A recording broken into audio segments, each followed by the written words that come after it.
Toj nema. Nemate kapucine? Nema. Onda viski, 2 viski, ajde. Viski ne troši. Nemate 2 martinije? Nema ni jedan. Pa šta da popijemo mi? Pola kile plemenku i sifa soda. Ajde, daj pola kile plemenku i sifa soda. Nemoj, Bidžo, mnogo da se zahvaljuješ, nego da promeniš ovaj prljavi čaršav, da prospeš ovu pepeljaru i da doneseš nešto da popijemo.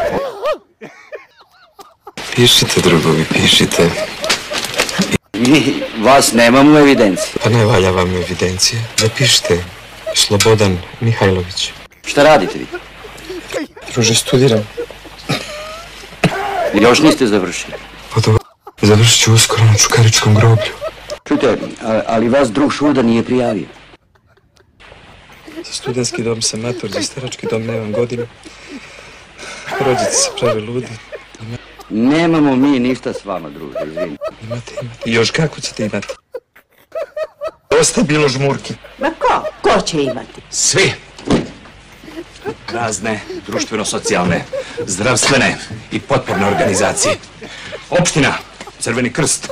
Pa neko u ovom društvu i za moj slučaj mora biti nadležan.